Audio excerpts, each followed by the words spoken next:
امام زمانه ماتا میتتن جاہلیہ صلوات پر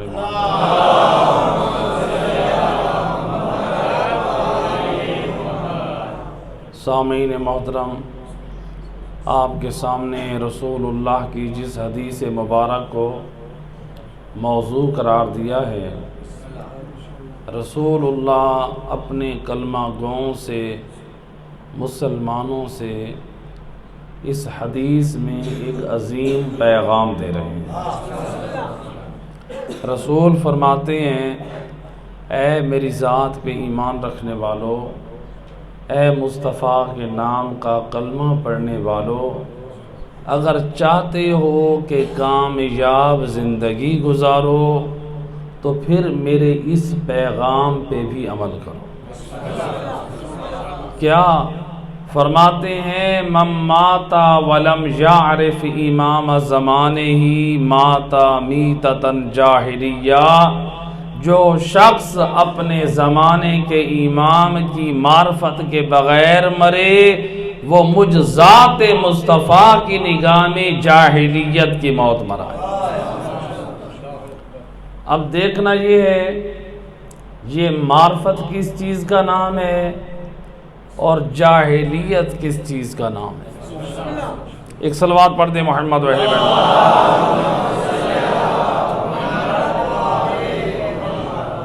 رسول نے گویا لسان وحی سے فرمایا کہ اپنے وقت کے امام کی معرفت ضروری ہے۔ اور امام کتنے ہیں؟ رسول نے یہ بھی اپنی زبان سے بتا دیا۔ علماء اہل سنت کی کتابوں میں روایت موجود ہے، سید الرسل اپنے اصحاب کے درمیان ہیں، رسول اللہ لسان وحی سے فرماتے ہیں، ان اوصیائی و خلفائی حجج اللہ علی الخلق بعدی 12۔ سید الرسل اپنی پاک زبان سے فرماتے ہیں، اور میرے کلمہ گو سن لو، میرے خلفاء، میرے اوصیاء 12 ہیں۔ رسول اللہ اپنی زبان سے بتا رہے ہیں کہ امام کتنے ہیں؟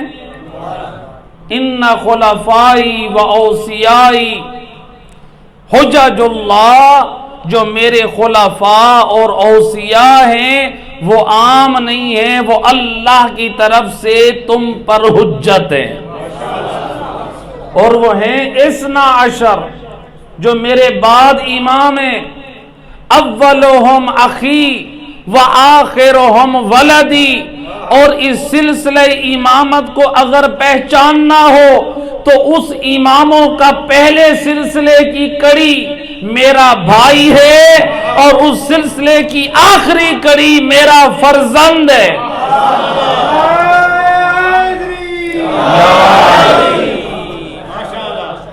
اب بہت سارے اصحاب موجود ہیں لیکن بات واضح نہیں ہے۔ ہو سکتا ہے کوئی کسی کو نبی کا بھائی بنا دے، کوئی کسی کو نبی کا بیٹا بنا دے۔ اصحاب نے اس مشکل کے حل کے لیے رسول سے پوچھ لیا، قیلا یا رسول اللہ من اخوک، یا رسول اللہ ہم اس سلسلہ امامت کو کیسے پہچانے جو سلسلہ امامت میں پہلا بھائی ہے اور آخری آپ کا بیٹا ہے؟ ذرا تعارف تو کرائیں کہ وہ آپ کا بھائی کون ہے۔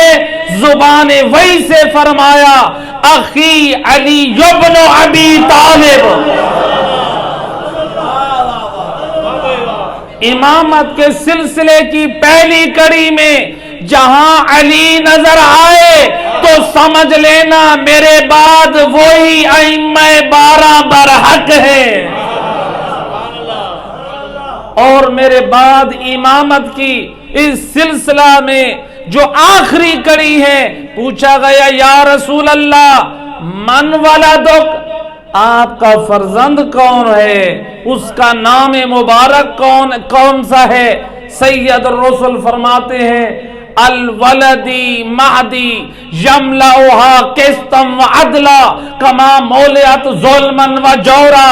اور دنیا والوں سن لو لسان مصطفیٰ سے، میرے بعد جو امامت کا سلسلہ ہے اس میں پہلے علی ابن ابی طالب ہے اور آخر میرا فرزند مہدی برحق ہے، جو دنیا کو عدل و انصاف سے ایسے بھریں گے جیسے پہلے ظلم و جور سے بھر چکی ہوگی۔ تو سلسلہ امامت میں نبی نے مشکل حل کر دی۔ میرے بعد میرے 12 خلیفہ ہیں، میرے 12 اوصیاء ہیں جو اللہ کی حجت ہیں، اور ان میں دیکھنا اس سلسلہ امامت میں پہلے نمبر پہ علی حیدر کرار ہیں اور آخری نمبر پہ امام مہدی حجت خدا ہے۔ اور اس روایت کو علماء اہل سنت نے بھی بڑی ذمہ داری سے اپنی کتابوں میں درج کیا ہے۔ جب رسول نے سلسلہ امامت کا تعارف ہی کرا دیا ہے تو لہٰذا ہر مشکل کا جواب مل گیا کہ اگر کوئی نبی کی بات نہ مانے، اور روایت کا جملہ یہ امامت پر ایمان رکھنا، نبی کی آل پر ایمان رکھنا، نبی کی آل سے مودت رکھنا، نبی کی آل سے محبت رکھنا اتنا فرض ہے۔ قرآن کی آیت ہے جب میدان معاشر میں بڑے بڑے لوگ ہوں گے جو حاجی ہوں گے، عبادت گزار ہوں گے، نمازی ہوں گے، روزے دار ہوں گے، زکوٰۃ دینے والے ہوں گے، راہ خدا میں جہاد کرنے والے ہوں گے، اور ایک مرتبہ آواز قدرت آئے گی واقفوہم انہم مسئولون، اور میرے ملائکہ ان حاجیوں کو، ان نمازیوں کو، ان روزے داروں کو، ان عبادت گزاروں کو روک لو، آج ان سے سوال کرنا ہے۔ وارث قرآن امام صادق سے پوچھا گیا مولا وہ کون ہیں جن کے بارے میں عبادت گزاروں کو، نمازیوں کو، حاجیوں کو روک کے سوال کیا جائے گا؟ فرمایا ان ولایتنا، وہ ہم اور محمد کی ولایت اور محبت کے بارے میں۔ تو لہٰذا اللہ قرآن میں فرما رہے واقفوہم انہم مسئولون، ان کو روکو، آج ان سے سوال کرنا ہے۔ تو گویا معلوم ہوا صرف نمازیں نجات نہ دلائیں گی، صرف روزے نجات نہ دلائیں گی، صرف تیرا تراویحاں پڑھنا تجھے نجات نہ دلائے گا، تیرا جہاد کرنا تجھے نجات نہ دلائے گا۔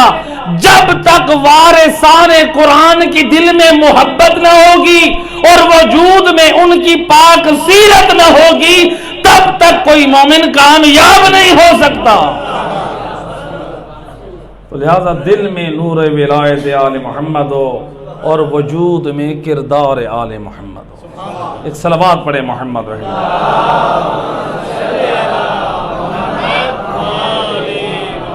خوش نصیب ہے اے آل محمد کا حبدار، خوش نصیب ہے، اللہ نے تیرے دل میں محبت آل محمد کا نور ڈالا ہے اور بے مانگے عطا کیا ہے۔ میں کہا کرتا ہوں یہ محبت، یہ نور ولایت کسی مارکیٹ سے نہیں ملتی، یہ کسی بازار سے نہیں ملتی، یہ کسی سپر سٹور سے نہیں ملتی، یہ اللہ کا فضل ہے۔ روایت ہے ایک دن امام جعفر صادق علیہ الصلوۃ والسلام اللہم صل علی محمد، امام کی محفل میں ایک شخص آ کر بیٹھا، یبنا رسول اللہ میرے حق میں دعا کرے، اللہ مجھے جنت میں داخل کرے۔ اب امام کی محفل میں ہر قسم کے افراد ہیں، کوئی جاننے کے لیے آتا ہے، کوئی سمجھنے کے لیے آتا ہے، کوئی اس لیے آتا تھا کہ جا کے چیک کریں یہ کہتے کیا ہیں، کوئی آتا تھا پیغام ہدایت کے لیے۔ امام کی محفل میں منافق بھی آتے تھے، مومن بھی آتے تھے۔ جب اس نے یہ کہا مولا میرے لیے جنت کی دعا کریں، وارث جنت امام فرماتے ہیں گھبراتا کیوں ہے؟ انت فی الجنہ، تو جنت میں ہے۔ تو کہاں ہے؟ تو جنت میں ہے۔ کہتا ہے ابن رسول اللہ، میں نے تو جنت کی چوکٹ نہیں دیکھی، اور آپ فرماتے ہیں میں جنت میں ہوں۔ وہ جو منافقین بیٹھے ہیں وہ ہنس رہے ہیں، آج دیکھو آج ان کا سردار کیسے رسوا کر رہا ہے۔ جب امام نے حالات دیکھے، ان منافقین کی ناک کو رگڑنے کے لیے اور مومن کی عظمت و شان کو بلند کرنے کے لیے فرماتے ہیں من اقر ولایتنا فہو فی الجنہ، جس نے ہم آل محمد کی ولایت کا دم بھر رہا ہے وہی جنتی ہے۔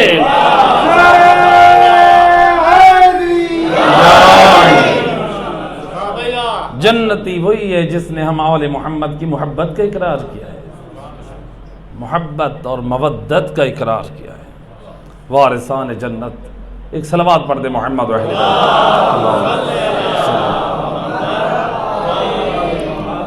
بعض لوگ کہتے ہیں کہ بلا یہ جو آپ کہتے ہیں کہ نبی کے دین کے وارث آل محمد ہیں، نبی کے علم کے وارث آل محمد ہیں، قرآن کے وارث آل محمد ہیں، یہ کیسے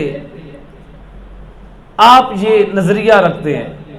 میں کہا کرتا ہوں مختصر جواب یہ ہے کہ دیکھیں ماشاءاللہ آپ سارے پڑھے لکھے لوگ ہیں، کاروباری لوگ ہیں، ہمارے معاشرے میں اگر کسی بندے کا ایک چھوٹا سا کھوکا بھی ہو نا، معمولی، جس نے 5-10 ہزار 20-25 ہزار روپے سے اپنا کاروبار شروع کیا ہو، چھوٹا سا ایک کھوکا بنایا ہو، چھوٹی سی دکان بنائی ہو، اس کے بعد بنانے کے بعد اس نے اپنا کام چلایا، اس کی وفات کے بعد جو اس کا جگری یار تھا، اس کی وفات کے بعد اس یار نے تالے توڑ کے دکان پہ قبضہ کر لیا۔ یار نے کیا کیا؟ دکان کا تالا توڑ کے دکان پہ قبضہ کر کے بیٹھ گیا۔ اولاد آئی، بازار والے آئے، دنیا والے آئے، آپ اس دکان کے مالک اور وارث بن بیٹھے۔ جواب دیا جناب ہم اس کے یار ہیں۔ ہم کیا ہیں؟ ہم اس کے یار ہیں۔ دنیا والے بول کے کہیں گے کیسا نادان ہے، یار وارث نہیں ہوتے، اولاد اور آل وارث ہوتی ہے۔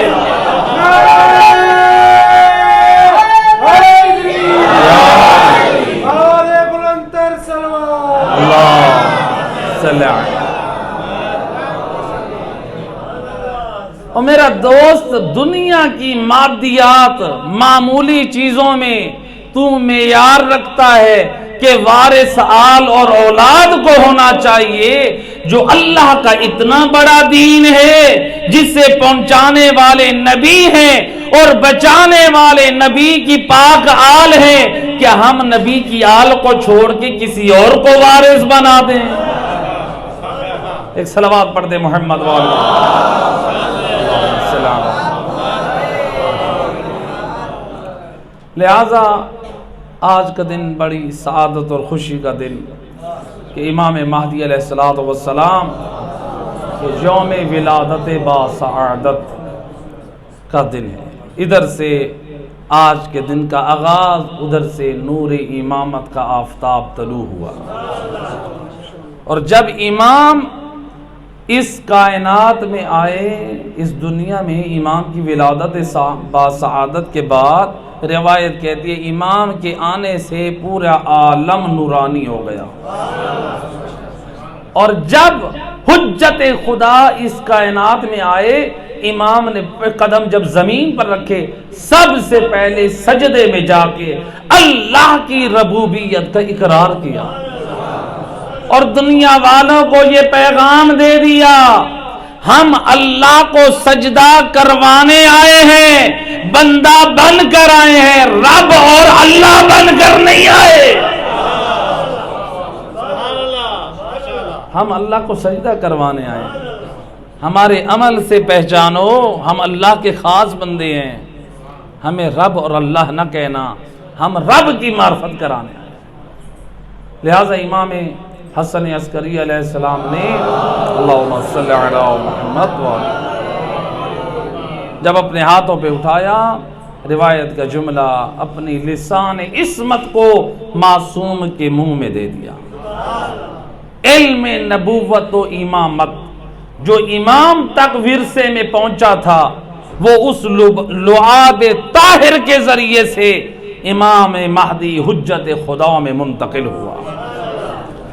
وہی اسی سنت پر عمل کیا جو سید الرسل نے وارث کعبہ علی کو ہاتھوں پہ اٹھایا۔ تو نبی نے جب علی کو ہاتھوں پہ اٹھایا تو پہلے علی مولا نے سلام کیا۔ روایت کہتی ہے جب امام حسن عسکری نے اٹھایا تو حجت خدا نے بھی سلام کیا۔ جب نبی نے اٹھایا تو زبان علی کے منہ میں دے دی، اور امام حسن عسکری نے اٹھایا تو زبان منہ میں دے دی۔ جب نبی نے دی اور امام نے زبان دی، دنیا والے دیکھ رہے ہیں، گویا نبی اور امام یہ بتا رہے ہیں جب شریف کسی کو زبان دیتا ہے پھر لیتا نہیں ہے، اور نبی نے یہ سمجھا دیا اور دنیا والوں خبردار علی کی برابری نہ کرنا، نبی جب زبان دیتا ہے تو واپس نہیں لیتا، اور علی جب بھی بولیں گے مصطفیٰ کی زبان بولیں گے، اور علی کا فرزند حجت خدا جب بھی بولے گا یا نبی کی زبان بولے گا یا علی کی زبان بولے گا۔ صلوات پڑھ دے محمد و اہل بیت۔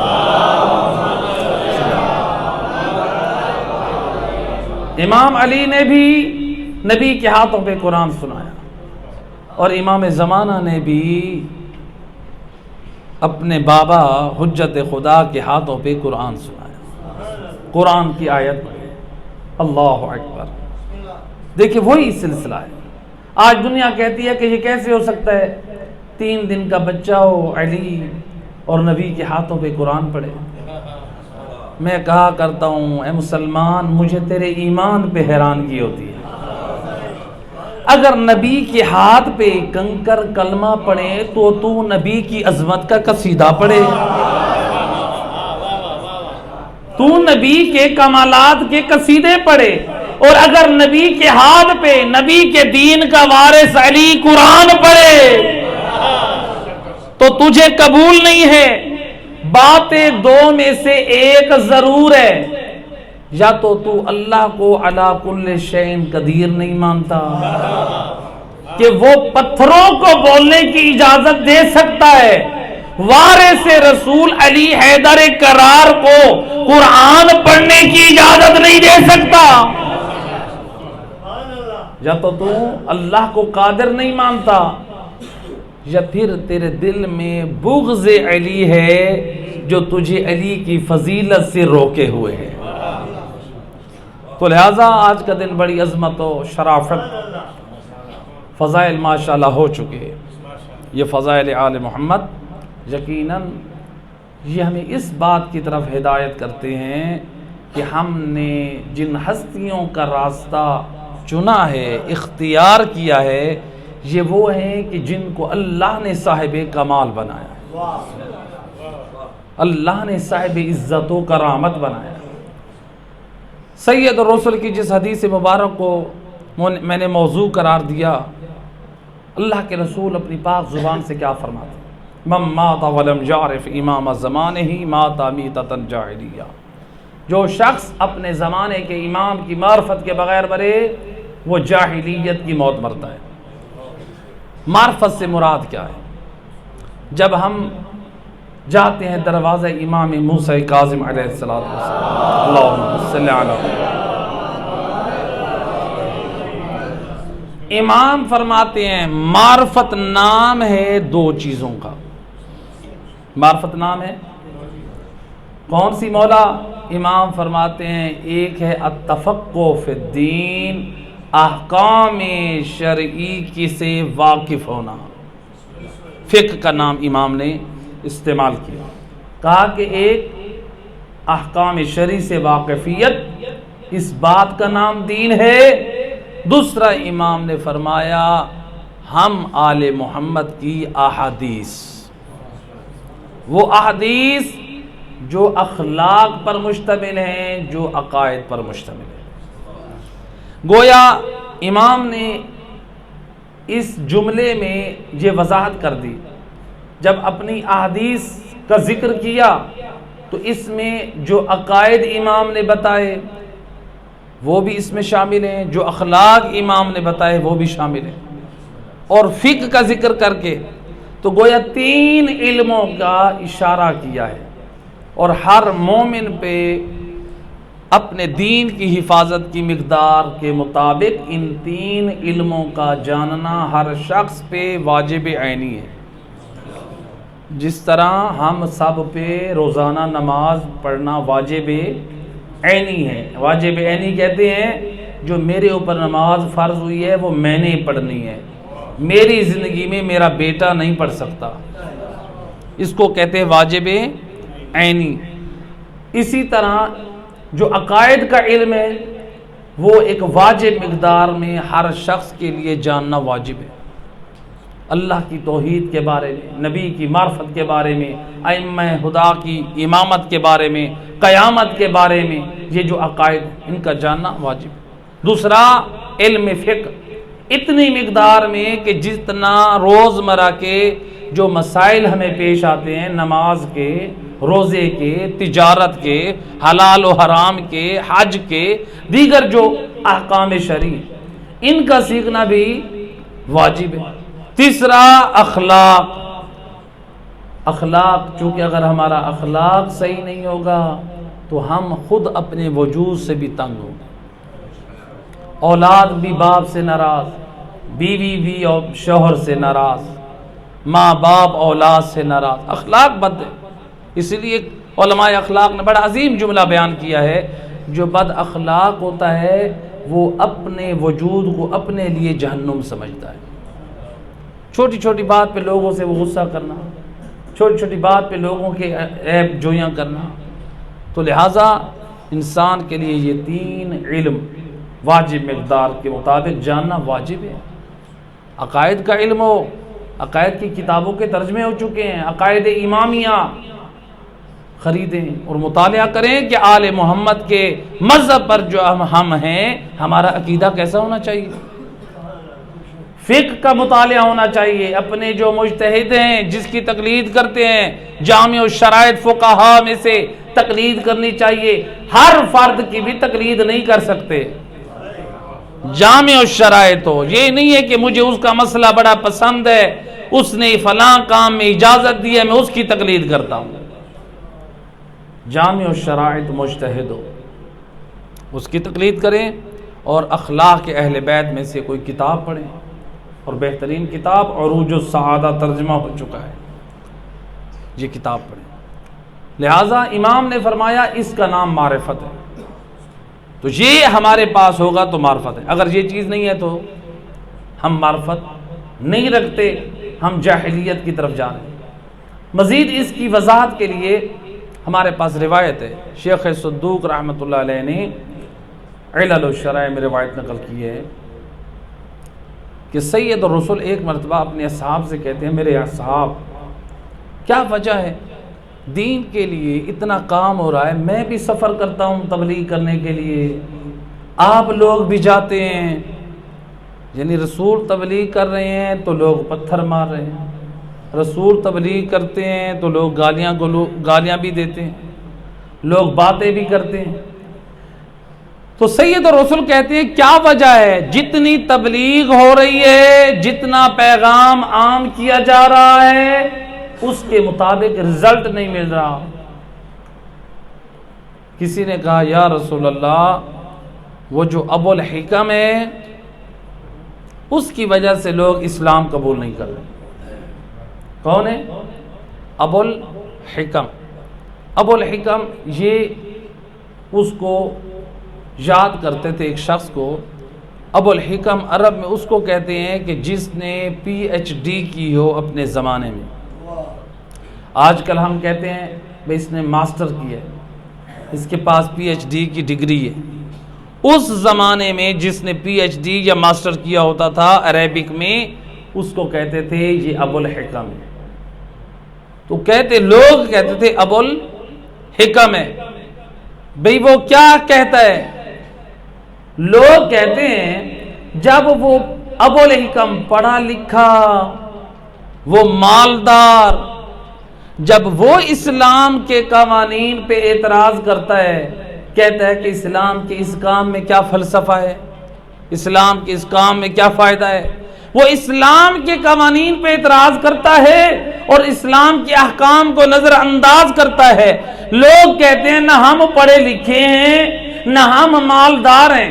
جب وہ مالدار اور سردار بھی ہے، پڑھا لکھا بھی ہے، جب وہ یتیم عبداللہ کے دین کو قبول نہیں کر رہا، تو پھر ہم کیسے اسلام کا کلمہ پڑھیں؟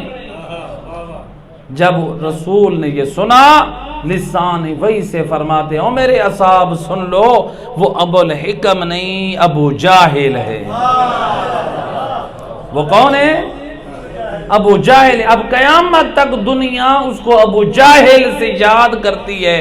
گویا نبی نے اپنے خزانہ نبوت سے عظیم پیغام دے دیا، بتا دیا اگر میرا کلمہ گو ہو کر قرآن کی تعلیمات کو نہ مانے، مجھ مصطفیٰ کی تعلیمات کو نہ مانے، وہ اپنی سوچ اور اپنے فکر کو وہ جاری کرتا رہے، اسلام کے احکام پہ اعتراض کرتا رہے، وہ اپنے زمانے کا پڑھا لکھا تو ہو سکتا ہے، اپنے زمانے کا مالدار تو ہو سکتا ہے، اپنے زمانے کا سردار تو ہو سکتا ہے، لیکن مجھ مصطفیٰ کی نگاہ میں ابو جاہل ہے.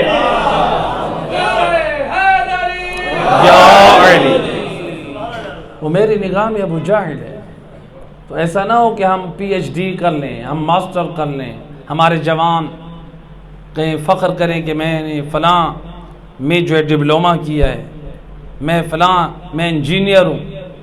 ٹھیک ہے، ہماری قوم کے جوانوں کو پڑھنا چاہیے، اعلیٰ تعلیم حاصل کرنا چاہیے، اپنے مذہب کے وقار کا سبب بنیں، اپنی قوم کا نام روشن کریں، اپنے مذہب کا نام روشن کریں، اپنے وطن عزیز پاکستان کا نام روشن کریں.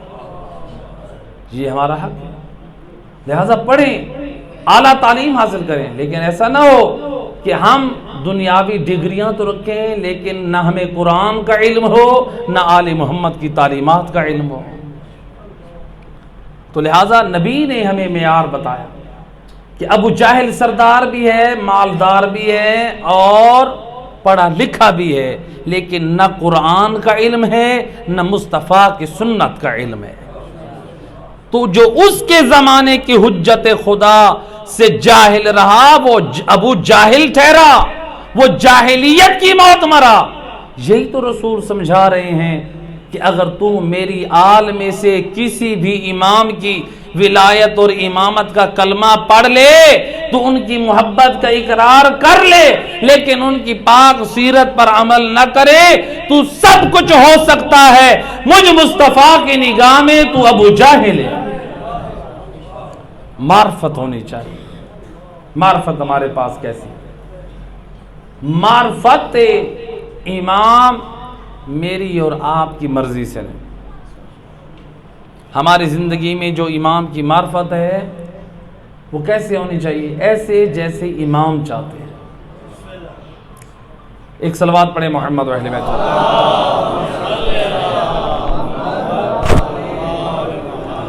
بار دیگر بآواز بلند صلوات.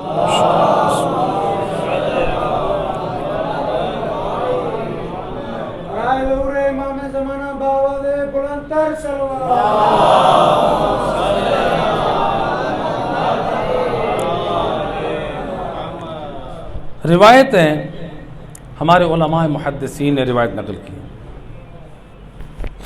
ہمیں کیسی معرفت امام رکھنی چاہیے؟ روایت کا جملہ ہے کہ ایک دن ابو بصیر امام جعفر صادق علیہ الصلوۃ والسلام، اللہم صل علی امام کے صحابی ہیں، امام کے گھر تشریف فرما ہے، یہ کہتے ہیں دروازے پہ دستک ہوئی، امام جعفر صادق علیہ السلام کے دروازے پہ دستک ہوئی، امام نے غلام کو بھیجا، دیکھو کون آیا۔ غلام دروازے پہ جب جاتا ہے تو دیکھا ایک پردے دار بی بی ہے، مدینے کی شرفاء با کردار عورتوں میں اس کا نام شامل ہوتا ہے، جس بی بی کا نام ہے ام خالد۔ تاریخ میں 3 ام خالد آئی ہیں، ایک ام خالد یہ امام کی خدمت میں حاضر ہوئی، غلام نے آ کے بتایا فرزند رسول مدینے کی پاک دامن پرہیزگار عورت ام خالد آپ کی خدمت میں آنے کی اجازت چاہتے ہیں۔ امام فرماتے ہیں بلاؤ۔ ابو بصیر کہتے ہیں میں نے دیکھا سر سے پاؤں تک حجاب اسلامی میں تھی۔ اے علی والو، امام علی فرماتے ہیں مرد کی غیرت کا اندازہ لگانا ہے تو اس کی عورت کے پردے سے لگائے، یہ نہیں کہا عورت کی غیرت، مرد کی غیرت، وہ اپنی بیوی کو کتنا پردہ کرواتا ہے، شریعت کے مطابق کراتا ہے یا اپنی خواہش کے مطابق کراتا ہے؟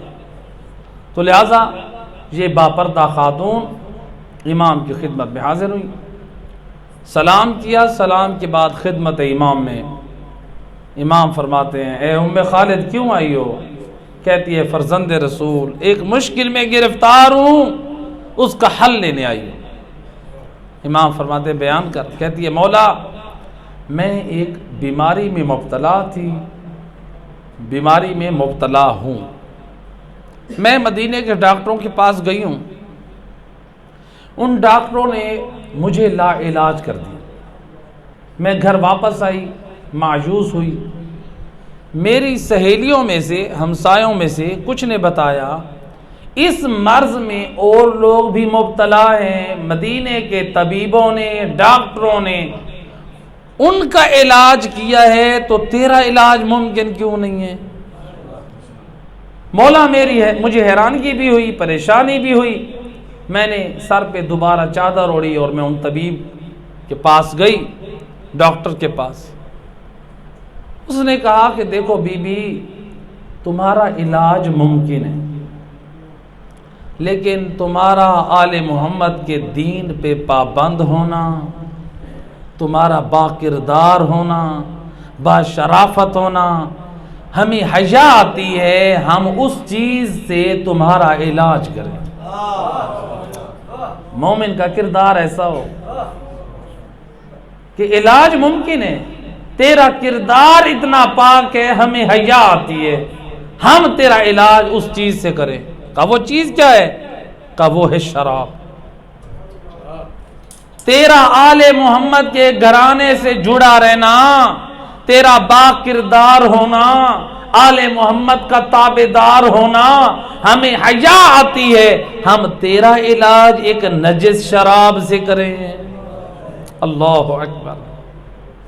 مولا اب میں آپ کے پاس آئی ہوں، آپ مجھے بتائیں میں شراب سے اپنا علاج کر لوں یا ایسے رہ جاؤں اور ہلاکت کی طرف چلی جاؤں؟ امام کیا فرماتے ہیں؟ جب امام نے سنا نا اتنی صاحب معرفت بی بی ہے، موت کے منہ میں، کس کے؟ موت کے منہ میں ہے، لیکن چاہتی ہے کہ وارث دین سے مسئلہ معلوم کرو۔ کہتی ہے مولا آپ میرے اس مسئلے کا حل بتائیں۔ امام فرماتے ہیں اب اس کی معرفت کو جاننا چاہتے ہیں۔ کہتے ہیں جب مدینے کے ڈاکٹروں نے تیرا علاج معین کر دیا ہے، امام فرماتے ہیں جب مدینے کے ڈاکٹروں نے تیرا علاج معین کر دیا تو پھر تو میرے پاس کیا لینے آئی ہے؟ کہتی ہے ابن رسول اللہ، میں نے اپنا آقا و سردار آپ کو مانا ہے، مدینے کے ڈاکٹروں کو نہیں مانا۔ اللہ، میرے سردار اور آقا آپ ہیں، میرے سید و سردار آپ ہیں، مدینے کے ڈاکٹر نہیں ہیں۔ یہ ہے معرفت ایمان۔ اب امام علیہ السلام نے جب یہ سنا، اس کے بعد یہ بی بی خود کہتی ہے مولا میں چاہتی ہوں جب میدان قیامت میں میرا نامہ اعمال کھولا جائے اور اس میں لکھا ہو کہ مجھ سے پوچھا جائے بتاؤ تو نے شراب سے علاج کیوں کیا، میں چاہتی ہوں اس میں لکھا ہو مجھے جعفر ابن محمد نے اجازت دی تھی۔ اگر میں شراب سے علاج نہ کروں اور مر جاؤں، مجھ سے میدان قیامت میں پوچھا جائے میرا نام اعمال کھول کے بتاؤ تو نے علاج کیوں نہ کیا، ہلاک ہو گئی، میرا جواب ہو مجھے جعفر ابن محمد نے منع کیا تھا۔ گویا بی بی کہتی ہیں فرزند رسول، اے حجت خدا، اے میرے وقت کے امام، میں چاہتی ہوں میرے ہر عمل پر آپ کے نام کا امضاء ہو، میں جو کام کروں آپ کی اجازت سے، جس کام سے رکوں آپ کی اجازت سے۔ اللہ اکبر، اتنی صاحب معرفت بی بی، جب امام علیہ السلام نے یہ سنا اس کی اتنی معرفت ہے، یہ اپنے وقت کے امام کی اتنی معرفت رکھتی ہے۔ امام علیہ السلام نے سنا، فرماتے ہیں میں تمہیں ہرگز اجازت نہ دوں گا، اپنی گردن کی طرف انگلی سے اشارہ کر کے فرماتے ہیں اگر تو پینا بھی چاہے میری مرضی کی مخالفت کرے تو جب تیری روح قبض ہوگی یہاں تک پہنچے گی پھر تجھے اس کی تکلیف محسوس ہوگی۔ میں حجت خدا راضی نہیں ہوں، اس لیے کہ حدیث میں فرمایا لا شفا فی الحرام، اللہ نے حرام میں شفا رکھی نہیں ہے،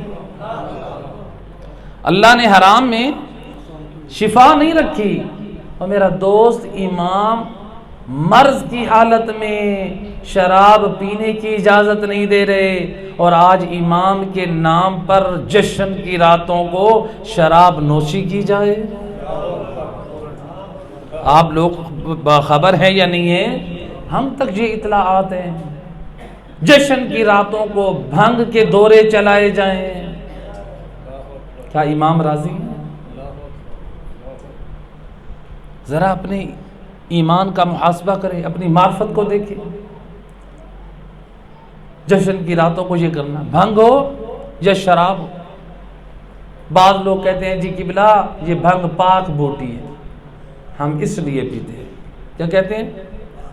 اچھا یہ انہوں نے مسئلہ سن لیا ہے کہ بھنگ نجس نہیں ہے، لیکن یہ قیاس کرنا یہ اسلام دین میں فقہ آل محمد میں حرام ہے۔ قیاس کرنا، ہر پاک چیز کا کھانا حلال نہیں ہے، ہر پاک چیز کا کھانا، زہر پاک ہے یا نجس ہے؟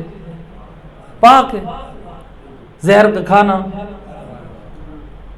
پیٹرول پاک ہے یا نجس ہے؟ پاک ہے، اس کا پینا۔ چوہے مار گولیاں کوئی بندہ کھا لے، پاک ہے یا نجس ہے؟ پاک ہے، لیکن زہریلی چیزیں۔ تو لہٰذا پیٹرول ہو، تیزاب ہو، زہر ہو، زہریلی گولیاں ہو، اسی طرح سے اور ایسی چیزیں وہ ہیں تو پاک، لیکن ان کا کھانا حرام ہے اس لیے کہ ان سے جان تلف ہوتی ہے۔ تو زہریلی چیزیں کھانا حرام ہے، جان تلف ہوتی ہے۔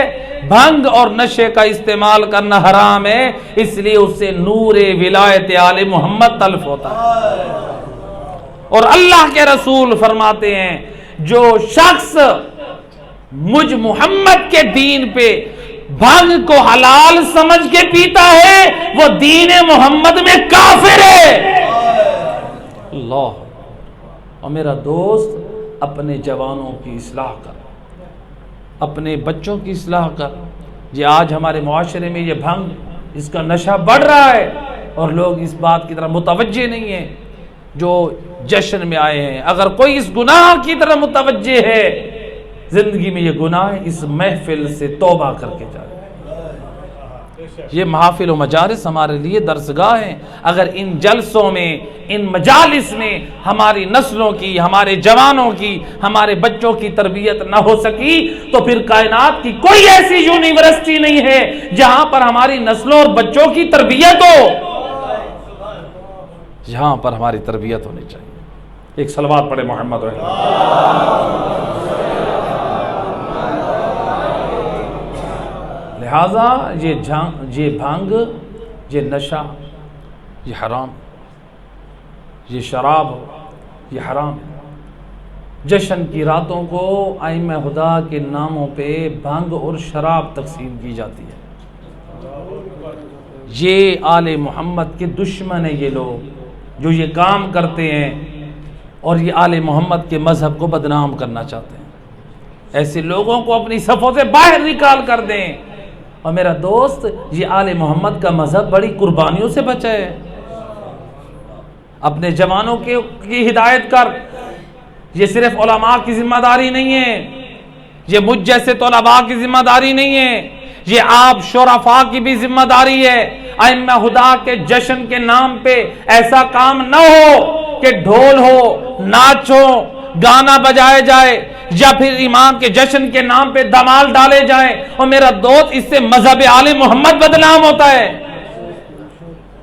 ان جشن کی راتوں کو ایسا اہتمام کر کہ امام کے نام پہ جشن قائم کر اور تو دنیا والوں کو عام دعوت دے، جس میں شیعہ بھی ہوں، جس میں اہل سنت بھی ہوں، جو تیرے ساتھ اگر کوئی اور فرقے سے تعلق رکھتے ہیں، سب کو دعوت عام دے کہ آ جاؤ، حسین ابن علی کا جلسہ ہے، آ جاؤ علی ابن ابی طالب کا جلسہ ہے، آ جاؤ نبی کی پاک آل کا جلسہ ہے۔ ان کی محبت اور ان کے فضائل اور کمالات کو بیان کریں، ان کی مدحت میں اشعار پڑھیں اور ان کے محبت میں غریب لوگوں میں سوڑ تقسیم کریں، ان کی محبت میں غریب لوگوں کے بچوں کی تعلیم کا انتظام کریں۔ دنیا والے دیکھ کر کہیں یہ آل محمد کے سچے حبدار ہیں، ان کی محبت کا اظہار کیسے کر رہے ہیں کہ ان کی محبت و مودت کا اظہار بھی کر رہے ہیں اور ان کے پاک کردار کو عملاً آج ان کے جشن پہ جاری بھی کر رہے ہیں۔ آپ ایسے بنیں جو دنیا والے اپنی محفلوں میں جا کر کہیں کہ آل محمد کے چاہنے والوں نے آج ان کا ایسا ذکر کیا، ان کی محبت کی بھی یاد دلا دی اور ان کے پاک کردار کو بھی یاد دلا دیا۔ ایسا پاک کردار ہونا چاہیے۔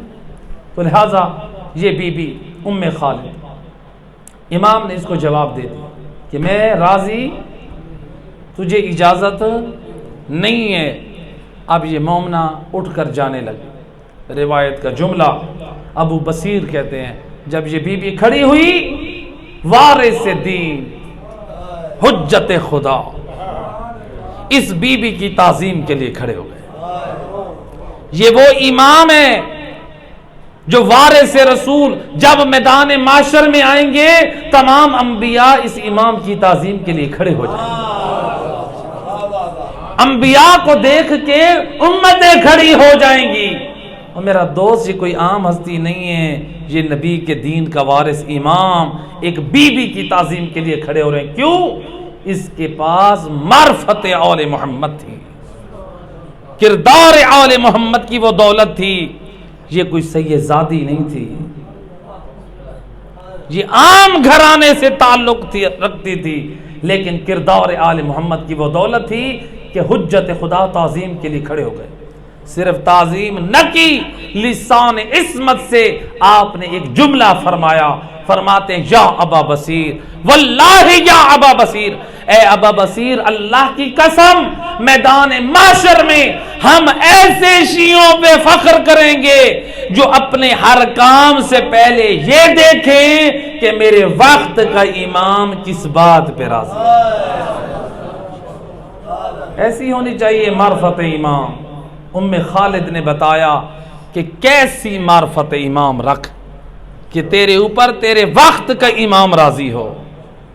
تو لہٰذا ایسی معرفت ہو، آپ کے دلوں میں نور ولایت آل محمد ہے، لیکن اتنے پاک کردار کے مالک بنے، اتنے پاک سیرت کے مالک بنے، جب میدان معاشر میں جائیں تو پنجتن پاک اور محمد وآل محمد دیکھ کر کہیں مرحباً بکا، خوش آمدید او ہمارا حبدار، ہم تیری محبت پہ بھی راضی ہیں اور تیرے پاک کردار پہ بھی راضی ہیں۔